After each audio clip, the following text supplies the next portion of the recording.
This is the FM Gold channel of All India Radio. In the program News Analysis, now we bring you a discussion on agenda before winter session of Parliament. The participants are Ashok Tandon, political analyst, and Shishir Sinha, journalist.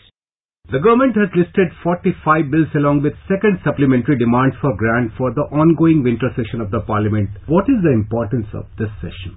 First of all, this winter session is being held in the backdrop of the assembly elections. The results are already out, and obviously politics is now perhaps will dominate this session rather than the legislative business. And as it has happened on the second day today, both the houses were adjourned and opposition were demanding so many things. Congress has asked for a JPC on Rafale, and then there are other demands by AIADMK and DMK were demanding something about Kaveri water. Shiv Sena was up in the arm about Ram Mandir.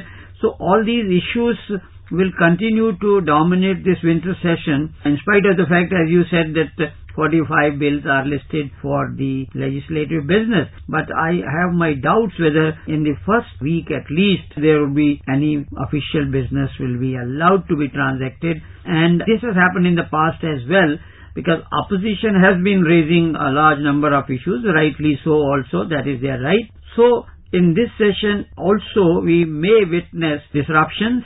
And as has happened in the past, the legislative business is taken up towards the end of the session. And if we can just see the priorities of the government, 3 ordinances which are already in effect have to be passed by Parliament. And what will be the fate of those ordinances is yet to be seen. So I think the topmost on the list of the legislative business is the ordinance on triple talaq. And I'm afraid, because if the opposition has a strategy to stall this piece of legislation from being endorsed by Parliament, they may adopt some kind of negative tactics.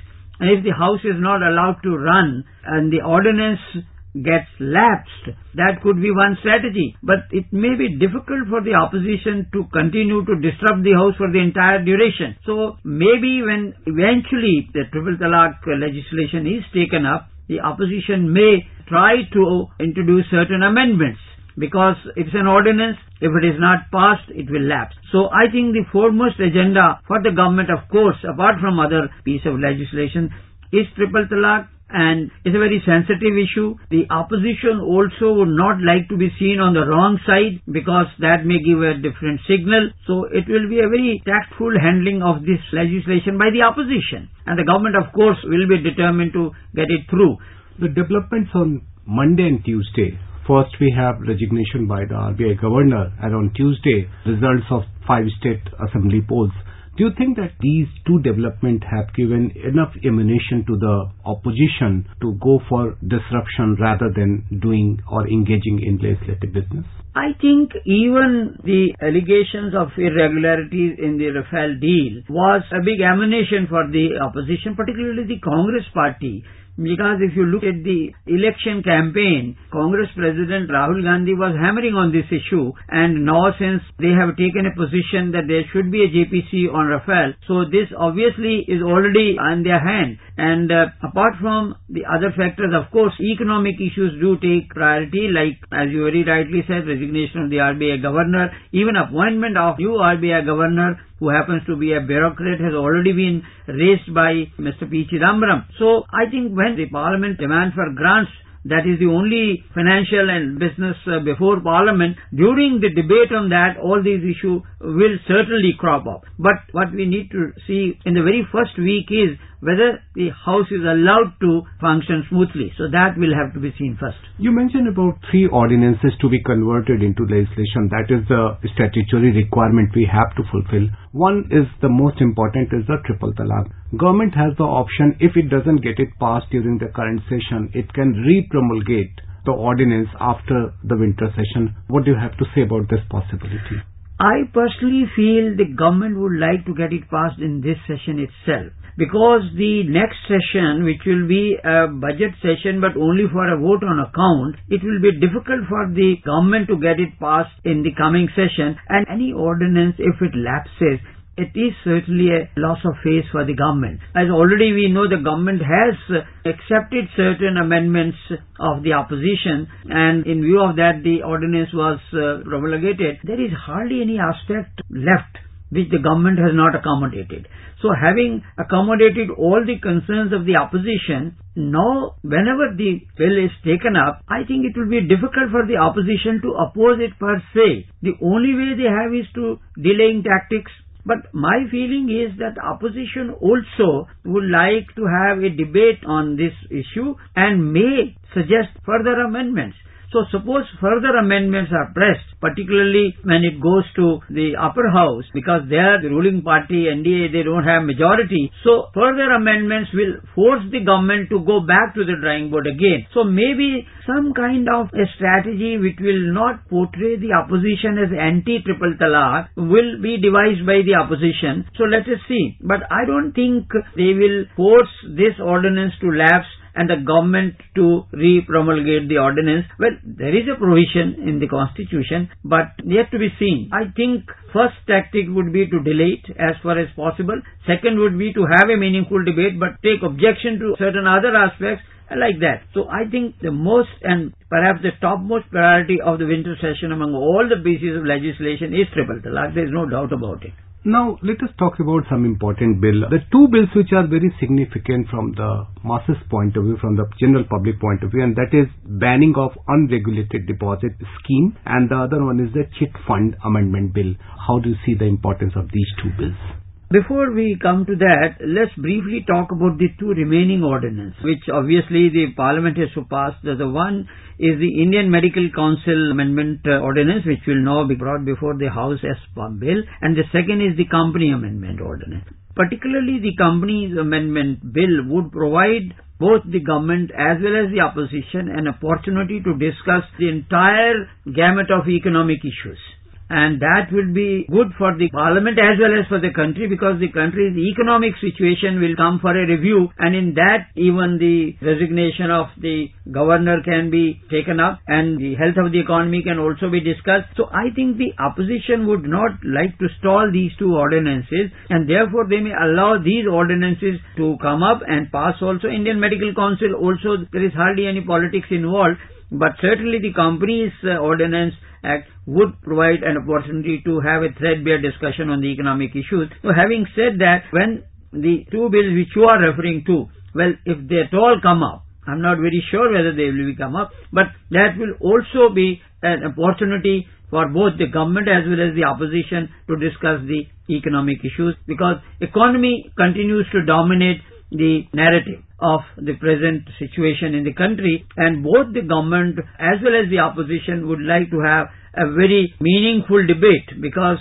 the whole country would like to know both versions, the government version as well as the opposition version, where things have gone wrong as far as the health of the economy is concerned. There are many other bills which are very important. Some bills are pending only in the Rajya Sabha, which have already been passed by the Lok Sabha. And in that, I think the motor vehicle bill is very important. That bill was first passed by Lok Sabha. Again, amended bill came before the Lok Sabha. It was passed and it could not be taken up in the Rajya Sabha. So I think one of the very significant piece of legislation is motor vehicle bill. Well, there are other very important bills also. I think if the government can get the Motor Vehicle Act passed in this session, and then it becomes a law, there are provisions in this bill which will be saving a lot of lives which are lost in road accidents, and there will be significant system will be introduced like driving license through computer.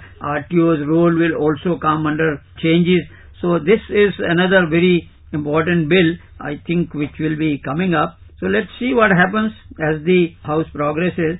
But one bill which I think nobody will object is Jallianwala Bagh Memorial. Therefore, I have a feeling the bills which are very important and which have no politics involved would be passed as we have seen in the past. In the last week, some of these bills will be passed even without discussion. So quite a substantial amount of the legislative business would be disposed of before the House adjourns on January 8th. But first week, of course, may go the opposition way. Coming to another bill which has gained too much opposition, and that is the Micro, Small and Medium Enterprises Amendment Bill. And that talks about changing the definition of micro, small and medium enterprises from investment basis to the turnover basis. There have been opposition even from the Swadeshi Jagran Manch and other organizations associated with BJP. How do you see that? There are reservations even among a section of the ruling alliance, NDA, maybe even within the BJP. It's yet to be seen because I think when this is taken up, some members from the ruling benches may put across the contrary viewpoint which you are suggesting, and they have already made known their position outside Parliament. So it is yet to be seen what shape that particular piece of legislation will take, whether the government willing to push and also agree to certain amendments which may be proposed during the discussion. Therefore, it's very difficult to say, because when we start discussing the merits of all these legislations, unless we know that they would actually be coming up, because normally winter session begins in November, but for the last 2 years the session is now pushed to December. Now because of the election coming, the budget session has also to start from 1st of February. Therefore, there are 20 sittings total. Out of that, 2 have already gone. So in the remaining 18 sittings, how many are actual effective sittings we yet to know. But I think the whole country is waiting for the bill which I must mention is the Consumer Protection Bill. It is such a significant bill, it affects the common man, but unfortunately it has not been passed so far. So that way we can go on. We have a whole list of the legislative business which the government has in mind, but I doubt whether all the bills will be taken up. But certainly in the last lap of the session we may see many bills getting through because there may not be any controversy involved.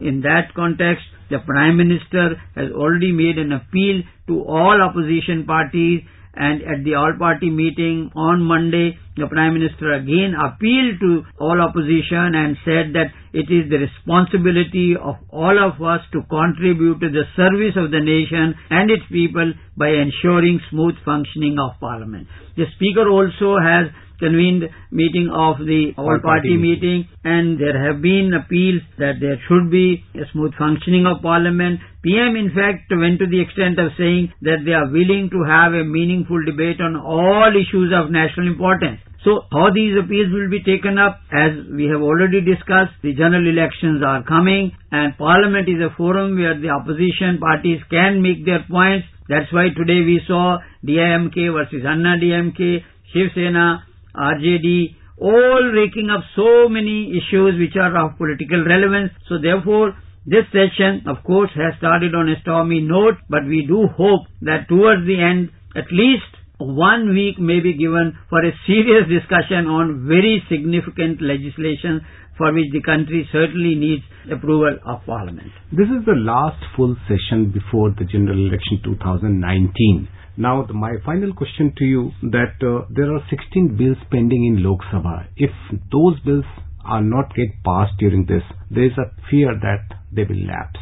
Unfortunately, that's the position. If the bills which are pending are not taken up and passed, they would lapse because, as I said, the next session would of course be the last session of the current Lok Sabha, but the fact remains that session is a budget session where only vote on account will be taken up, and that may be only for a week. So there will be hardly any scope for the pending bills to be taken up and passed, and if at all some bills are really very important, then the only course left for the government will be to go for ordinances. Thank you very much. Thank you. You were listening to a discussion on Agenda Before Winter Session of Parliament. The participants were Ashok Tandon, political analyst, and Shishir Sinha, journalist. This program was produced and presented by the News Services Division of All India Radio. This program is also available on our website, newsonair.nic.in. You may email your opinion about this program at airnsdtalks@gmail.com.